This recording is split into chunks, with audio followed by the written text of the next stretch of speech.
ቋንቋ አንድን ባህል የምንገልጽበት የምናሳይበት ትልቁ መሳሪያችን ነው። በቋንቋ ደግሞ በርካታ መልእክቶች ለማህበረሰብ እንዲሁም ለኪነ ጥበብ አፍቃሪያን ይደርሳል። ሰላም ጤና ይስጥልን የተወደዳችሁ ክቡራን ተመልካቾቻችን፣ ይህ በየሳምንቱ ወደ እናንተ የሚደርሰው የማለፊያ እንግዳ ፕሮግራማችን ነው። በዛሬ የማለፊያ እንግዳ ፕሮግራማችን ሁለገብ የኪነ ጥበብ ሰው የሆነና ወጣት ይዘን ቀርበናል። ይህ ወጣት ሳሙኤል ከበደ ይባላል። ብዙዎች የሚያውቁት ግን ሳሚ ጉራጌ በሚለው ነው። እንኳን ደህና መጣ። እንኳን ደህና ቆየኝ። ሳሚ ጉራጌ ስያሜው እንዴት ተሰጠው?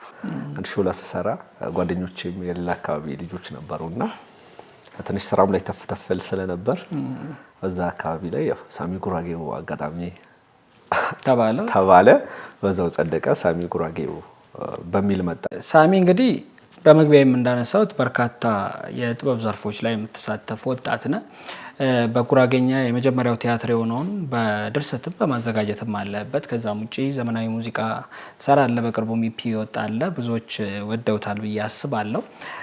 ከዛም ውጪ ሴትኮሞች ላይ አለ። ሳሚ የጊዜ አጠቃቀሙ እንዴት ነው? የሁሉ አብቃቅቶ የሚጠቀመው?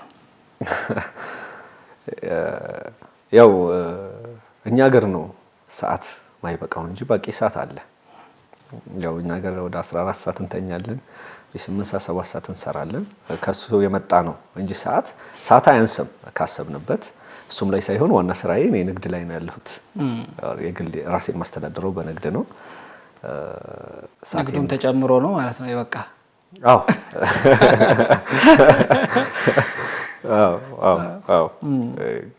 ያው ሰዓታችን ማብቃቃት እንችላለን። በደንብ ይቻላል ሰዓት ማብቃቃት። እንደውም አረ በጣም ብዙ ክፍት ሰዓት አለኝ ሰዓት በቂ ሰዓት አለኝ። በጣም ይገርማል። ምክንያቱም ንግዱ ጊዜ የሚፈልግ ነገር ነው፣ ስነ ጽሁፉም እንደዛው ነው። እና ወደ ስነ ጽሁፉ እንዴት ገባ? ንግዱና ስነ ጽሁፉን ጎን ጎን ለማስኬድ ትንሽ አልከበደም? ያው ይከብዳል ግዴታ። ያው በተለይ ካልቸር ላይ ስትሰራ ይሄ ሰፖርት የመደራረግ ነገር የለም። ብዙ ጊዜ ካልቸር ላይ የሚሰራን ሰው ሰፖርት የሚያደርጉ ጥቂት ሰዎች ሊኖሩ ይችላሉ።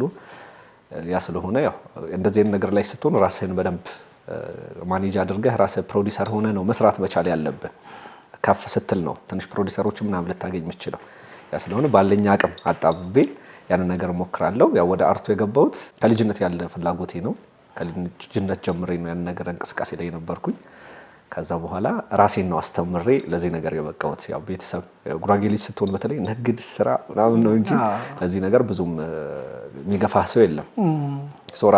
ራሴ አስተምሬ ነው ለዚህ የደረስኩት። የልጅነት ህልሜ ነው። ቲያትር በኢትዮጵያ ውስጥ ያለው እድሜ ከ100 ዓመት በላይ ሆኖታል። ነገር ግን ይህ 100 ዓመት ምናልባት በአማርኛው ስነ ጽሁፍ ልናነሳው እንችላለን እንጂ በሁሉም ቋንቋዎች ነው ብለን መውሰድ ያስቸግራል። አንተ ደግሞ በጉራጌኛ ቋንቋ ቲያትር አዘጋጅተሃል። ድርሰቱም ዝግጅቱም ያንተ ነው። የዛሬ 4 ዓመት 5 ዓመት አካባቢ ነው ይህን ነገር የጀመርኩት። እኔ ቲያትር ስማር ኮልፌ ላይ ነበር የተማርኩት።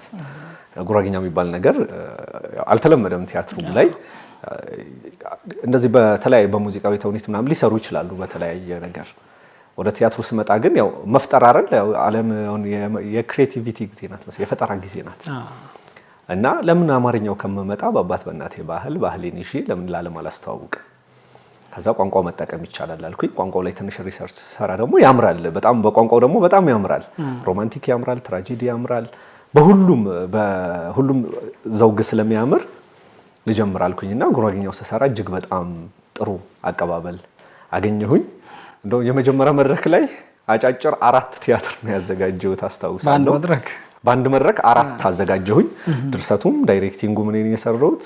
ተዋናዮችንም እኔ ነኝ ያስተማርኳቸው። ራሴ አስተምሬ ነው መድረኩን ያዘጋጀሁት። ፕሮዲሰሩም ራሴ ነበርኩኝ። የዛኔ በጣም ትልልቅ አርቲስቶች መጡ። ደሳለኝ መርሻ፣ ነደምሴ ተካም፣ ገብርኤል አድማሱ፣ ሌላም ትልልቅ አርቲስቶች መጡ። የዛኔ በጣም ጥሩ ተቀባይነት እንዳለው ሳቅ ቀጠልኩበት። እስከ 12 ቲያትሮችን አዘጋጀሁኝ ከዛ በኋላ ማለት ነው። እዛው ቀን የመጀመሪያው ቀን ደግሞ እኔ ዘፈን ሞክር ነበር። ራፕ ዘፍናለሁ ባልንጅ ነበር ነው የዛኔ። ያ ራፕ አደረኩኝ፣ እዛው መድረክ ላይ ፐርፎርም አደረኩኝ። አርቲስቶች በጣም ተቀበሉት። ያው በእነዚህ እንደነገርኩ እኔ ከመወለዴ በፊት የጀመሩ አርቲስቶችን ይህን ነገር ካስደሰታቸው ልቀጥልበት አልኩኝ። ትንሽ የራፕ አደራረጎችን ምናምን ኮርስ ወሰድኩኝ። ከዛ ዋቢ በሰር ከሚባል አርቲስት ጋር ዋቢ በሰር ትልቅ አንጋፋ አርቲስት አለ፣ ከሱ ጋር አንድ ስራ ሰራሁኝና ወደ ራፑ መጣሁኝ። ራፑ በጣም ጉራጌኛ ላይ የሚያምር ሲሆን ወደ አልበም መጥቼ ግማሽ አልበም ሰራሁኝ ማለት ነው። ኢፒን ከያምሉ ጋር ነው የሰራውና ከያምሉ ሞላ ጋር እንዴት ተገናኛችሁ? ያው እንደዚሁ በሰራሁት ነው። ቲክታክ ላይ በመለቃቸው ነገሮች ጉራጌኛ ስሰራ ያይ ነበር። ያምሉ ሞላ በጣም ቅን ሰው ነው። በተለይ እንደዚህ ካልቸሮች ላይ መስራት በጣም ይወዳል። ኦሮምኛውን ከወለጋ ልጅ ጋር የሰራው አለ በጣም ደስ የሚል በትግርኛ ሰርቷል። በየብሔር ብሔረሰቦች ይሰራል እና አጋጣሚ ሶሻል ሚዲያ ላይ አየኝ። እዛ ሲያይ ጉራጌኛ ራፕ ሳደርግ አየ። ዋው አለ። ተገናኘን። ሀሳቡን ሲያቀርብ እኔ ግጥም በደንብ ጽፋለሁ፣ ለምን እንደዚህ አናደርግም ተባባልን። መጀመሪያ አንድ ስራ ሞከርን። ልዌ ልዋጭ የሚለውን ዜማው ሰርቶ ላከልኝ፣ ግጥሙ ጻፍኩት። ከዛ እሱን ግጥሙ ሞላው፣ በጣም የሚያምር ሆነ። አንድ ከሚሆን ለምን ግማሽ አልበም አናረገው ማለት 6 ትራክ ሰራንና እስከዛ 5ቶቹ ይለቀቁ ተብሎ ከያምሉ ሞላ ጋር በዚህ ነው በአልበም ደረጃ የሰራ ነው። ይሄም አሁን ጉራጌኛ ብዙ ሰው ራፕ የጀመርኩት ይመስለዋል። እኔ ራፕ አልጀመርኩም። ጉራጌኛ ራፕ በጣም ራፕ የሚያደርጉ ሰዎች አሉ ከዚህ በፊት በጣም ትልልቅ አርቲስቶች አሉ ከነመላኩ ቢረዳ ጀምሮ ሌላም በጣም ጎበዝ ራፕ የሚያደርጉ አርቲስቶች አሉ። ግን በአልበም ደረጃ ደግሞ ሰርቼ የመጣሁት እኔ ነኝ። አብዛኞቻችሁ ጉራጌኛ ከጥንት ጀምሮ ያለ ነው። በነገራችን ላይ ራፕ ማለት በድራ የሚባል ስታይል አለ ጉራጌ ላይ። በድራ ማለት ለ6 ለ5 ደቂቃ በአንድ ታንፋሽ ያዜማሉ አባቶች ጀግኖችን ሲያወድሱ፣ የተለያየ ስሜት ሲሰማቸው፣ ጦርነት በሚመጣ ጊዜ ምናምን ይሄ ራፕ የሚደረገውን ወይ በድራን በደንብ አድርገው ይደረድሩታል እና ያንን ነገር ነው ወደ ዘመናዊና መጣውኝና የሰራሁት። እስቲ ምናልባት ከራፕ ሙዚቃ ከአንድ ትንሽ ቀንጨብ አድርገህ ለተመልካቾች ብትልልን። በጣም ወደው ስራ ነው። ዜማው ያምሉ ሞላ ነው የሰራው፣ ግጥሙም በጋራ ነው የሰራ ነው። አማርኛ ግጥሙ እሱ ነው የሰራው። ንቅንት ሰምነት ያነ በኪናን ከረዌ በትቆደሪ ሁጅር ሰቦ ሰብይ ሞጪዌ አረ ልዌ ግባሽን ደራረ ሙጥጣህ ነው እስድመ ቦሄዌ ሰግረ አረ ከረ ተገከረ ሙጥጥ ዘንጋ ያጠቆ ሄነት ይፍኸረ ይሞና ጡናይታ አፍካኒ በጎይታ ኬሪሁን ኬር ጥፎዘ ጋየጣ ወሄዘን ጋየግባ ኬሪሁን ኬር ይላል። በጣም ደስ ይላል። በጣም አሪፍ ባንች ያለው ግጥም ነው። ታላቅነት ያለው በልብስ ሳይሆን በልብ ነው እና ሰው በለበሰው ልብስ ሳይሆን በውስጥ ማንነቱ ነው። ሰውን ወይ ደግሞ አንድ ሰው የሚባለው በውስጥ ማንነቱ ነው የሚለው እና የሀገራችን መጥፎ ነገር የእናታችን መጥፎ ነገር እግዚአብሔር ሆና ያንሳልን ጥሩን አምጣልን እንደማለት ነው። ኬር ይላል ጉራጌ። ኬር ሰላም ይሁን ይላል። አዎ በጣም ደስ ይላል። እንግዲህ በሙዚቃው አለ ቀደም ብላ ያነሳው በተለይ ከባህል ላይ አተኩሮ ጥናት ማድረግ አለ። አሁን ከንግግር አሁን ስሰማ ደስ ያለኝ ነገር ምንድነው? አንደኛ በቅርቡ ለምሳሌ ሂፕ ሆፕ ላይ ሲነሳ ቴዲ የሆነ ልጅ ማይክ በቅርቡም በጣም መነጋገሪያ የሆነ ነገር ያው በጣም መነጋገሪያ ሆነ። አሁን አንደኛ ቀደምቶች ማን እንደሆነ እንዲህ መንገሩ፣ ሁለተኛ ደግሞ ከባህል አንፃር መኖሩን አንስተልናልና ጥናት ስታረግ ንግድ ላይ ነህና በምን መልኩ ነው ጥናት የምታረገው? ጊዜን ሰጥተህ በሙዚቃው እዚህ ጋር ጥናት ይፈልጋል፣ ድርሰቱም እንደዛው ነበረና ምን ያህል ጊዜ ነው ጥናት የሚወስድብህ አንድ ነገር? አዎ እንደነገርኩ ብዙ ጊዜ ክፍለ ሀገር መውጣት ደስ ይለኛል። እወጣለሁ፣ ባገኘሁት አጋጣሚ ወደ ክፍለ ሀገሮች እሄዳለሁ። መጽሐፎችን በደንብ አስሳለሁ፣ መጽሐፎችን አነባለሁ። እንደነገርኩ ያው እኔ ገጠር ብዙ አልቆየሁም። እነዚህን በመጠየቅ መጽሐፎችን በማንበብ ነው ብዙ ካልቸሩንም ምናምን ማውቀው። ያ ስለሆነ የራሴ ተነሳሽነት ስለሆነ እጠይቃለሁ። በየሄድኩበት ቦታ ትልቅ አባቶችን አገኛለሁ። በዚህ ነገር ነው በደንብ ራሴ ልገነባ የቻልኩት። ብዙ ይቀረኛል። ብዙ ያልተነኩ ካልቸሮች አሉ። በመጀመሪያው ጉራጌኛ ታርጌት አድርጌ በመጣ ሙሉ ደቡብና አካባቢዬ ከዛ ሀገሬን ነው ይዤ መውጣት የምፈልገው። ቅድም በግልም እያወራን ነበር አይደል? አንድ ሰው ቤቱን ሳያጸዳ ውጩን ቢያጸዳ ምንም ነው እና ኢትዮጵያ ውስጥ አንድ ነገር ጎደለች ማለት ኢትዮጵያ ጎደለች ነው። የጉራጌ ባህል ጎደለ ማለት ከኢትዮጵያ አንድ ነገር ጎደለ ነው። የኦሮሚያም ሆነ የትግራይ የአማራም የሌላም ማህበረሰብ ባህል ጠፋ ማለት አንድ ነገር ጎደለ ነውና እሱ ደግሞ ጉራጌን እንዳይጠፋ የሚመለከተኝ እኔ በመጀመሪያ ደረጃ ሰው ለዛ ነው ከማህበረሰብ የጀመርኩት ከእናት ከአባቴ እኔ ካለሁበት የጀመርኩት ማለት ነው። እኔ እበልጣለሁ ምናምን ነገር የሚባለው ራፕ ያው ፉከራና ሽለላ ነው። ሌላ እንትን የለውም። ቴዲዮና ዲጅ ማይክ እኔ አደንቃቸዋለሁ። ቴዲዮ የምንም ጊዜ ምርጥ አርቲስት ነው በራፑ ዘርፍ ወይ ሂፕ ሆፕ ላይ። ዲጅ ማይክን ደግሞ በራሱ ቀለም መጥቷል፣ በጣም አደንቃለሁ። አሌክስ ንጉስንም ሌሎችንም በደንብ ማደንቃቸው አርቲስቶች ናቸው። በጣም ሊዘረዘሩ ማይችሉ በጣም አሉ። ከዛ የሚበልጥ ደግሞ ያልተሰሙ በጣም ብዙ ራፐሮች አሉ። በጣም ብዙ ራፕ የሚያደርጉ ልጆች አሉ። እነሱን አደንቃለሁ። ቀደም ያልኩ እንደውም አንድ የሪሰርች ሰራ ጉራጌ ላይ እንተጋኝ የሚባል አካባቢ አለና ይሄ በድራ የሚባለው ስታይል እንደ ራፕ እና ይሄ ትወና እንግዳ ሲመጣ ለእንግዳው ይቀርብለት ነበር ይሄን ነገር ሲሉ ሰማሁኝና እንዴት ብዬ ስጠይቅ በቃ የሆነ እንግዳ ከመጣ እንደ አካባቢ ላይ ኮሜዲ ሰው አለ ይመጣል ይኮምካል ለዛ ሰው ገብቷል። ከዛስ ተረባ አለ ደግሞ ጉራጌ ላይ በጣም ደስ የሚለው ላሌ የሚባል አለ። ይሄ በሰርግ ምናምን እየጨፈሩ በደንብ ተረባዎች አሉ እና ይሄን ዲስ መደራረግ በጣም በቃ በጣም የሚያስደስት ነገር ነው። እነዚህ ነገር ይዘህ ነው ወጥተህ ለማህበረሰብህን ማስተዋወቅ ያለብህ እንጂ አካሌ ቀደመማ ከተባለ ከነሱም በፊት የሰራለ ከኛም በፊት የሰራለ ነገ የሚመጣውም የራሱ ነገር ሲመጣ ራሱ የየራሱ ብራንድ ገንብቶ ይሄድ እንጂ እኔ ቀድማለሁ ፉክክሩ ለኔ ትልቅ መስሎ አይታየኝም። ግን መከባበሩ ትልቅ ነገር ነው። ለማንም ሰው ሪስፔክት መስጠቱ ለታላቅ ሪስፔክት መስጠቱ ትልቅ ነገር ነው ብዬ አስባለሁ። አዎ እንዳነሳው በተለይ ይሄ ከዲስ መደራረግ ጋር አንዱ ልናነሳ የምንችለው መነቃቃትም አንዳንዴ ይፈጥራል። ብዙ ጊዜ በውጭ ሀገራት የተለመደ ነው። አንዱ ይነካካል፣ ከዛ በኋላ ሌላ ሙዚቃ ለአድማጩ ሌላ በር ይከፍታል እና በተለይ ይሄ ኪነ ጥበብን አንድ ዘውግ መርጦ የሚሰሩ አሉ። አንተ ደግሞ በብዙ መንገድ ነው እየሄድክ ያለው። ሲትኮሞች አሉ። ምን ያህል ድርሰቶች አጠቃላይ ጽፈሃል? የተሰሩትን ነው የተሰሩ ብዙ ጊዜ እሰራለሁ። በነገራችን ላይ መድረክ እሰራለሁ በጣም ለተለያዩ ፕሮግራሞች እሰራለሁ መድረክ።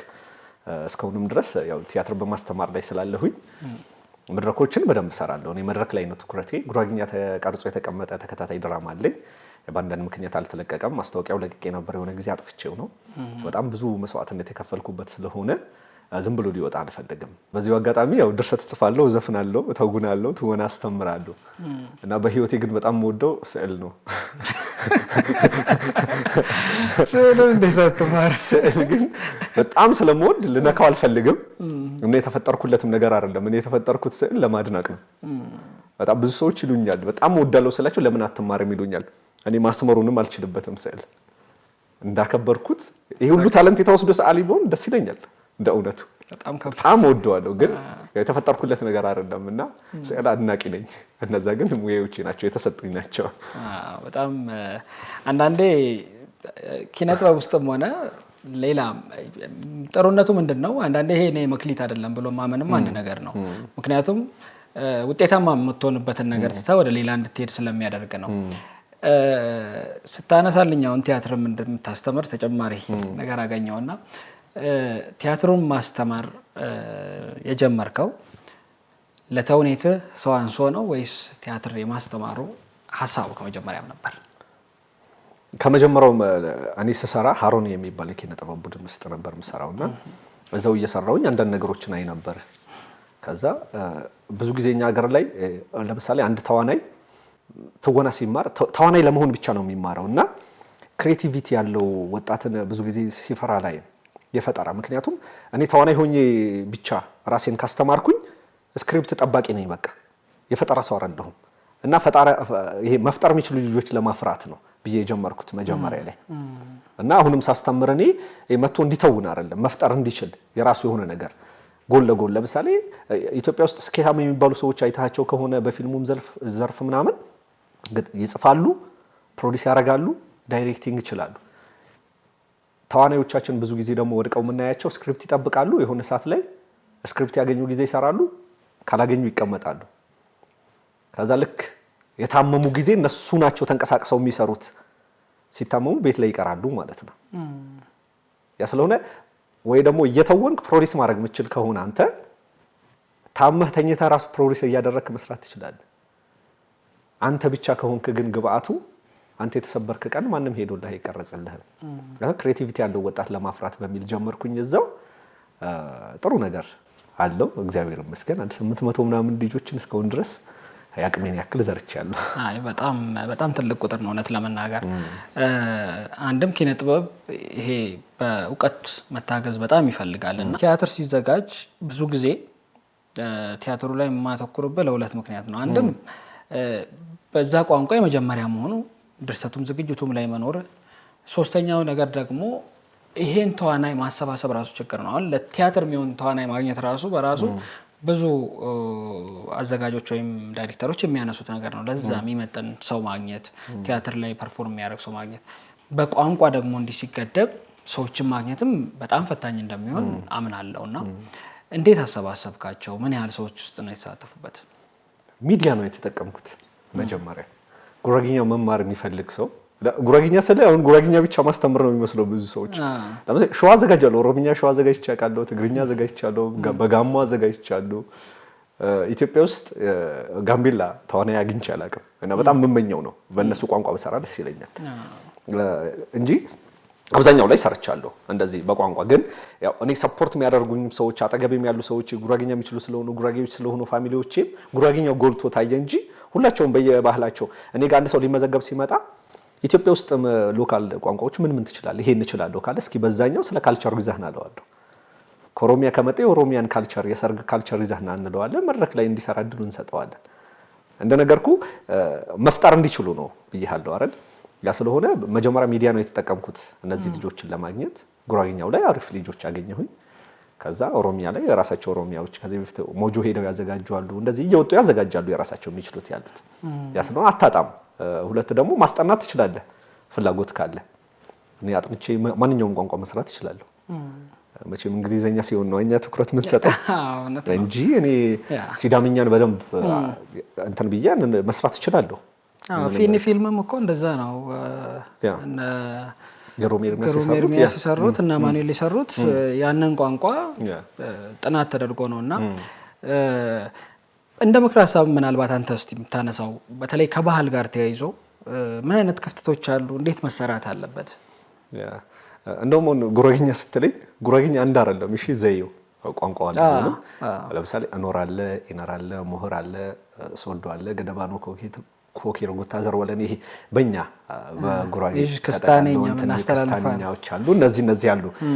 እነዚህ ራሱ መድረክ ላይ ለማምጣት በጣም ከባድ ነው። የመሰለህ አንተ አሁን በምንችለው አይደለም። ለምሳሌ እኔ የጉመርን ዘይ ነው ከእኖሩ ጋር እሱ እኖርኛ ነው የሚያወራው፣ እኔ ጉመርኛ እያወራው ነው መድረክ ላይ የምንሰራው። እኔ እንዴት ነህ ስልህ በእኖርኛ ነው ደህና ነኝ ብለህ የምመልስልኝ ገብቷል። እንደዛ አድርጌ ነው የሰራኋቸው። እነዛም ስራዎች 12 አክተሮች ነበሩ። 7 ዘይ ተጠቅመን ነው የሰራ ነው። ቋንቋው አንዱ የሚገባህ ከሆነ ሙሉ ታሪኩ ይገባሃል። እንደዛ አድርገን ነው ወደ ህዝብ ያመጣ ነው። ገብቷል። ቋንቋው አንድ ሆኖ ዘይው ስለሚለያይ ላንተ ነው እንዴት አደርክ ስለ እግዚአብሔር ይመስገን እንደምትል ያ ሰው እንዲገባው አድርገን ነው የሰራ ነው እና በአንድ ዘይ አይደለም እኔ በምችለው አይደለም የሰራ ነው። በባህል ዙሪያ ምን ትላለህ ያልከኝን እንደ ሀገር የሚጠቅመናል ብዬ ማስበው ዙሪያዬም ላይ እንዳሉ ሰዎች ጤናማ በቃ ነገ ትውልድን እናፈራለን ጥሩ ነገር ይመጣልናል ብሎ የሚያስብ ወጣት ወይ ደግሞ ሀገር መሪ የሚሆን የትኛውም ዘርፍ ላይ ያለ ሰው ትውልድ ላይ ይሰራ። ትውልድን መስራት የምንችለው ደግሞ ነጭ ወረቀት አድርገን ጥሩ ነገር ጽፈንበት ነው። ሁሉም ደግሞ ያለበትን ይውደድ። ለምሳሌ ኢትዮጵያ ማለት ባዶ መሬት ናት። ወይ ደግሞ እዚህ ጋር ነጭ መጋረጃ ቢጋረድ ምንድነው? አንድ ነጭ መጋረጃ ነው። አበባ የተለያዩ ነገሮችን ብናስቀምጥበት ምንድነው? ዲኮር ነው አይደል? በቃ ኢትዮጵያም ላይ ያቺ ምድር ላይ ትግራይ አለ፣ ኦሮሚያ አለ፣ ጋምቤላ አለ፣ አፋሩ አለ፣ ሶማሌው አለ። ቁጭ ብለን እኛ ዲኮሮች ነን ለኢትዮጵያ። ከዛ መሃል የወላይታ ባህል ቢጠፋ ኢትዮጵያ ውስጥ አንድ ነገር ጎደለ ማለት ነው። ያቺ የወላይታን ባህል ሳሚ ከዚህ ተነስቶ እዛ ሄዶ ላይ ሰራው ይችላል። እዛ ያለው በደንብ የሚያውቀውን ለዓለም ማስተዋወቅ ይችላል። ኦሮሚያውንም ጉራጌኛውም ሁሉም ሲወጣ ሀገራችን ላይ ያሏት ነገር ለዓለም ማሳየት እንችላለን። ያሰው ሁሉም ባለበት ቦታ ራሱን አክብሮ አጠገቡን ያለውን ወዶ ተከባብሮ ባህሉን በየራሱ ቢያንጸባርቅ ዓለም አቀፍ መሆን እንችላለን። ዘፈኖቻችንም እኮ ለምሳሌ ቫይራል አንድ ዘፈን ቫይራል የሚሆነው ኦዜን ማየት እንችላለን። ወላይተኛ ነው በሚችለው ቋንቋ ሰራው። ወላይታዎቹን ወደዱት፣ ኢትዮጵያ ወደደው፣ ዓለም ወደደው። ግን ተነስቶ እንግሊዘኛ ልስፈን ቢል የሱ ብራንድ ላይ ሆን ይችላል። ያ ሰው መጀመሪያ ያለንበትን ወደድ እላለሁ። የራስን እንዲህ ስታስተዋውቅ ስታመለክት ቀደምቶች ደግሞ መጥተው ተመልክተውልኛል ብለሃልና ምን አይነት አስተያየት ሰጡ? ምን አይነት ክፍተቶች እንድትሞላ አስተያየት ሰጥተዋል? ጊዜውና መንገዱ ያንተ ነው ያሉኝ 4 ነጥብ። ትልቅ ተስፋ ነው። አዎ ታላላቆች መጥተው ሲያዩት እንደውም ደምሴ ተካ አልቅሷል መድረክ ላይ።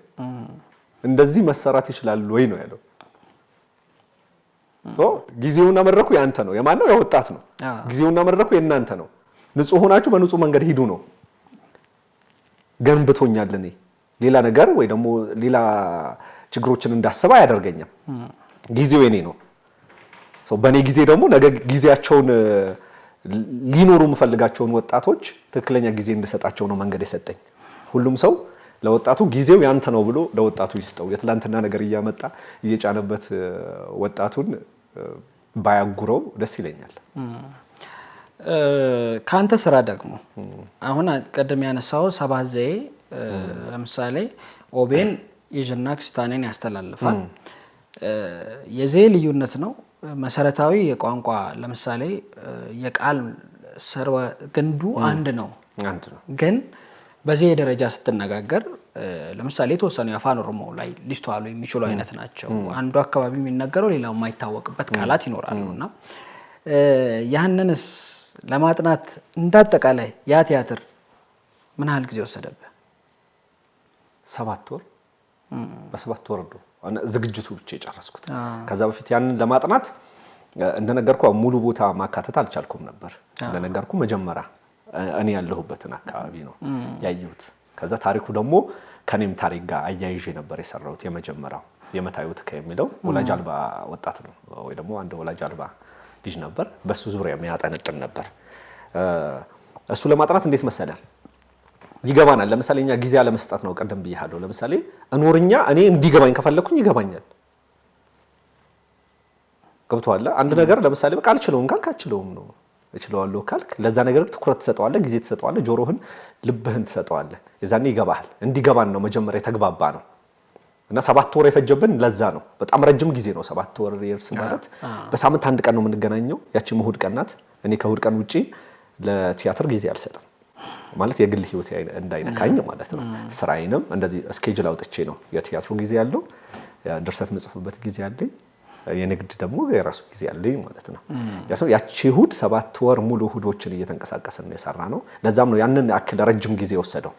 ከዛ መጨረሻ ላይ መድረክ ላይ ሲወጣ እጅግ በጣም የሚያምር ሆኖ ታየ። ከዛ በኋላ ደግሞ ራሳቸው መጀመሪያ በጉራጌኛ የሰራኋቸው አሁን በቅርቡ ጉርዳ የሚለው ቲያትር የሀገር ፍቅር ቲያትር ቤት ላይ ጳጉሜ ላይ አስመርቄ ነበር። በአማርኛ ነው። በአማርኛን ጉርዳ ምንድነው የሚለው ለሌላ ማህበረሰብ ለማሳየት ሰርቼው እጅግ በጣም አሪፍ ቲያትር ነበር። ከጾም በኋላ ደግሞ እጅግ በጣም ትልቅ የሆነ ቲያትር ይዤ እመጣለሁ። በደንብን የጉራጌን ካልቸር የሚያሳይ ይዤ እመጣለሁ ከጾም በኋላ ከፋሲካ በኋላ ማለት ነው። ሳምንት ሙሉ በስራ ተይዟል። እሁድ ነበረች፣ እሷም ቲያትር ያዘችው። ባለትዳር ነህ ወይስ ላጤ ነህ? እኔ ወንድ ልጅ አባት ነኝ። እንደዛ ከሆነ ጥሩ ነው። አንተም ጊዜን ተጠቅማል። ምክንያቱም ከዚህ በኋላ ላለው ጊዜ ነው የሰጋሁት እንጂ በፊቱ እንኳን በስራ ስላለሁ ምንም አይደለም። ያ ወንድ ልጅ አባት ነኝ። ልጅ ማን ነው ስሙ? ዘሚካኤል ይባላል። ዘሚካኤል ሳሙኤል። አባትነት እንግዲህ የተለየ ስሜት የተለየ ባህሪም ያላበሳል ብዬ አስባለሁና ከልጅ በፊትና በኋላ ምን አይነት ባህሪ ያለው ሳሚ? ያው ጤናማ ፈሪ ትሆናለህ። ልጅ ሲኖር ጤናማ ፈሪ ትሆናለህ። ጤናማ ፈሪ ማለት የምታደርገውን የምትራመድበትን የምታደርጋቸውን ነገሮች እያንዳንዱ ተጠንቅቀህ ታደርጋለህ። እንደሌላ ጊዜ እንደመጣልህ መሰንዘርም አችልም እና ለዛ ነው ጤናማ ፈሪ ትሆናለህ ያልኩ። ልጅ ሲኖር ጤናማ ፈሪ ትሆናለህ፣ ትጠነቀቃለህ በብዙ ነገሮች። ጤናማ ፈሪ ያደርጋል። ለወጣቱ ታስተላልፍልን መልእክት ካለ በተለይ ከባልና ብዙ ጊዜ ወደ ኪነ ጥበቡ ለመምጣት አንተ የመጣህበት ምን አይነት መንገድ ነው፣ ወጣቱ ምን መከተል አለበት የሚለውን ነገር እስቲ ትንሽ ሀሳብ አጋራ። ያው እኔ የመጣሁት በራሴ ጊዜ ነው። አሁን የምራመደው በራሴ ጊዜ ነው። አንድ ወጣቱ ወደ አርት ሲመጣ ወደ ሚዲያም ሲመጣ ይሁን ታዋቂ ሰዎች አግኝቼ በእነሱ በኩል ስራ ባገኝ የሚል ወጣት ይበዛል። አብዛኛው ጊዜ እኛ የምንለው ነው አይደል? እኔም ብሆን መጀመሪያ ፍላጎቴ የነበረው የሆኑ ሰዎችን አግኝቼ መንገድ እንዲያመቻቹልኝ ባደርግ፣ የሆኑ ሰዎችን አግኝቼ ከነሱ ጋር በሰራ ቫይራል ወጣለሁ፣ የሆነ ቪዲዮ ላይ ብገባ ምናምን ነገር ነው። ማሟያ ነው የምትደረገው። በነገራችን ላይ የራስ ነገር ፈጥረና እኔ ጉራግኛ ፈጥሬ መጣሁኝ፣ የሆኑ ሰዎች አወቁኝ። አሁን እኔ ገፍቼ ስላልሰራሁበት በዚህ 2 ዓመት ውስጥ እንጂ ክሪክ አለኝ። ገብቷል? የሆኑ ትንሽም ቢሆን የሚወዱኝ ሰዎች አሉ። እነዛ ሰዎች የኔ ክሪክ ናቸው፣ ከፍ ያደርጉኛል። የራሳችሁ ነገር የራሳችሁ ብራንድ ገንብታችሁ ነው የምትወዱት አርቲስት ያገኛችሁት ቀን ባላገኘው ብላችሁ ትመኛላችሁ። ማንም ለእናንተ ኬር የሚሰጥ የለም። እናንተ ናችሁ የራሳችሁ ብራንድ። የኔ ብራንድ የገነባሁት ራሴ ነኝ። እናንተም ብራንዳችሁ የምትገነቡት ራሳችሁ ናችሁ። ያላችሁን አቅም ወይ ደግሞ እናንተ ውስጥ ያለውን አቅም ራሳችሁ አንጸባርቁት። አሁን በብዙ አይነት መንገድ ማንጸባረቅ ይቻላል። አዎ የሚያሰራችሁ ሰው ካገኛችሁ ስሩ። ከዛ ውጪ ግን ግብአት አትሆኑ። እንደ አብዛኛው አቅም ያላቸው ወጣቶች ከሽፋችሁ ነው የምትቀሩት። እኔ በጣም ማቃቸው ልጆች አሉ ተስፋ ቆርጠው በቃ ምን ያህል የት ይደርሳሉ ያልኳቸው ልጆች የሚወጡ ልጆች አሉ። ይህም የሚሆነው በቃ ተስፋ ከመቁረጥ ነው። ይሮጣሉ፣ ይሄዳሉ፣ ሰዎችን ያገኛሉ፣ አሰሩን ይላሉ፣ የሆነ ቦታ ያስገቧቸዋል፣ ወይ ተከሻቸውን ያስገቧቸዋል። ሴት ከሆነች ከዚህ በታች ሆቴል ስታስተናግድ ያስገባሉ ምናምን። ይሄዳሉ፣ ይለፋሉ፣ 100 ብር 200 ብር የተቀበሉ በቃ ብለው ይወጣሉ። በጣም አቅም ያላቸው ልጆች ናቸው። ግን የራስን ነገር ትንሽ አሁን ባለህን ስልክ ቀርጸህ ትንሽ ነገር ራስን ወደ ማርኬቱ ማምጣት ቲክታክ ለእንደዚህ አይነት ወጣት በጣም ጥቅም አለው፣ በጣም ይጠቅማል። ከዛ በኋላ ራሳችሁን በደንብ መፍጋት ነው እንጂ አላቅም ብዙ እንደዚህ እንትኖችን ይሄ ምርጫን በተለያዩ ሰዎችን መጠበቅ አያስፈልግም። ለምሳሌ ኢትዮጵያ ውስጥ ትልቅ ሲትኮም ከምንላቸው መሃል አንድ ሲትኮም ውስጥ አንተ ለዛሬ ለማሟያ ተዋናይነት ስትፈልግ ያለምንም ነገር ትመጣለህ፣ ቀጣይ እናሰራሃለን ብለው ነው የሚያመጡ። ትመጣለህ፣ አንዴ እንዲህ ያስገባሃል፣ ያወጣሃል። ከዛስ ዘላለም ቼክ አያደርግህም። እንኳን ፈልጎ ሊያሰራህ ይቅርና በዚህ ሰዓት መንገድ ላይ እኮ ከ20 ሰው 15ቱ ሰው ተዋናይ መሆን የሚፈልግ ሰው ነው፣ ቲክቶከር መሆን የሚፈልግ ሰው ነው። አያጡም፣ አናጣም ብለው ያስባሉ። እና አትስሩ ማለት አይደለም፣ እድላችሁ ተጠቀሙ። ግን የራሳችሁን ብራንድ ይዛችሁ ብትመጡ ደግሞ ይጠቅማል ብዬ አስባለሁ። ለዛም ነው ዩቲዩብ ፊልም ላይ ምናምን ነገር ለተማሪዎች ቢመጣ ራሱ አልመክርም። የራሳችሁ አሁን የኔ ተማሪዎች የራሳቸው የጀመሩት ድራማ አለ። በራሳቸው ጊዜ ዳይሬክተር ራሳቸው፣ ካሜራ ራሳቸው፣ ድርሰት ራሳቸው፣ ተዋናይ ራሳቸው ሆኖ በቃ ያዩታል መንገዱ። ከዛም የሚያዋጣቸውን ይመርጣሉ። የራሳቸው መንገድ ይዛችሁ ነው የሚለውን እመርጣለሁ። ሁለተኛ ለቫይራል ብላችሁ ዩቲዩቦች የሚሰሩት ነገር አለ። በፊት ጭምብል በማልበስ በተለያዩ ነገሮች የሚሰሩት ነገር አለ። በፍጹም አታድርጉት። በጣም ይመጣል። እኔ 30 40 ሰው ይመጣል እኔ ቲያትር ቤት እንደዚህ እንክፈልና ምናምን ይላሉ። ፊትህን ደብቀው ህሊናህን አትደብቀው ምንና ራስህን ጠብቅ። ኦቤን በሁለት የጉራገኛ ዜዎች ማስተላለፍ ሲጀምር ምን አይነት ስሜት ተሰማ? እንደውም በቲያትሩ ዘርፍ የዛሬ 4 ዓመት ነው ኦቤን እዛው ቲያትር ቤት ድረስ መጥቶ መጀመሪያ ለቲያትሩ ፕሮሞሽን ሰራልኝ። የቲያትሩም ቀን መጥቶ ዜናው ሰራልኝ እና በጣም ነው ደስ ያለኝ። አለ እንዴ ያልኩኝ። አዎ ከዛ በኋላ እንደውም ያው ነግረው ይሆናል ነፈልም እንደው በደንብ ቫይራል አስደርገነው ነበር። ሚዲያው ራሱ ፌስቡክ ላይ በተለይ በደንብ ተነቃክቶ ነበር። ፌስቡክ የታማኞች ቦታ ነው በነገራችን ላይ። ፌስቡክ ላይ ታማኝ ሰው ነው ያለው። እኔ ፌስቡክ በጣም ወዳለሁ። የሚገርም ታማኝ ኦዲየንስ ያለው ፌስቡክ ላይ ነው። በጣም ቁም ነገር ያላቸው ሰዎች ያሉት ፌስቡክ ላይ ነው። በጣም ታማኞች ናቸው ፌስቡክ ላይ ያሉ ሰዎች። በጣም ረጋ ያሉ ናቸው፣ የበሰሉ ናቸው እና ትክክለኛ እውነተኛ ስሜት ያላቸው ናቸው። ፌስቡክ ላይ በነገራችን ነገር አይንጫጫም፣ መፍትሄ ነው የሚያገኘው። አብዛኛው ሰው ይላል ኧረ ፌስቡክ እንደ ፋራ ምናምን ያየዋል። አርት ላይ ያላችሁ ሰዎች ፌስቡክ በደንብ ተጠቀሙ። ታማኝ ኦዲየንስ አለ፣ ትልልቅ ሰዎች አሉ፣ ትልልቅ ስራ ማሰራት የሚችሉ ሰዎች ያሉት ፌስቡክ ላይ ነው። ቲክቶክ እንትኑ ይበልጣል፣ ይሄ ዋቴው ይበልጣል፣ ዥዋዥው ይበልጣል። እንደ ሰከንዱም በጣም አጭር ነው ቲክቶክ። አጭር ጊዜ ነው ቫይራልህም አጭር ጊዜ ነው፣ ህይወትህም አጭር ጊዜ ነው። ፌስቡክ በጣም ትልቅ እንትን አለው። ፌስቡክን በደንብ አንቀሳቀስ ነው እና በደንብ የሚያስደስት ነገር ነው። የሚያስደስት ነገር ብቻ ሳይሆን እነሱንም ቴንኪዩ ማለት ፈልጋለሁ። ባህል ለአንተ ምንድን ነው? እንዴት ትገልጸዋለህ? የኢትዮጵያ ባህል ለዓለም ብርሃን ነው። ባህሎቻችን አብዛኞቹ ከስብዕና ጋር የተቀመጡ ናቸው፣ በስብዕና የተሞሉ ናቸው። ያ ስለሆነ ምድርም እግዚአብሔር የሚወደው ስብዕና ወይም ሰዋዊነትን ያከበረ ነገር ነውና ቀደም እያወራን ነበር የጆካ የጉራጌን ባህል የዳኝነት ስነ ስርዓት ዓለም ቢተዳደርበት ሚራብ ሰው አይኖርም ጦርነት አይኖርም እያልኩህ ነበር አይደል የእውነትም ነው የምላችሁ ስለ ጆካ እስኪ አንዳንድ ነገር ሰርች አድርጉና እዩ እና ዓለም ላይ የጋሞ አባቶችን ያላቸውን እዚህ ገዳ ላይ ያለውን ይሄ እኛ ሚዲያ ላይ የምንሰማውን ሳይሆን ታች ያለውን እውነታን በደንብ ቢጣና ለዓለም ብርሃን የሚሆን ብዙ ባህሎች አሉንና ባህሎቻችን ለዓለም ብርሃን ናቸው።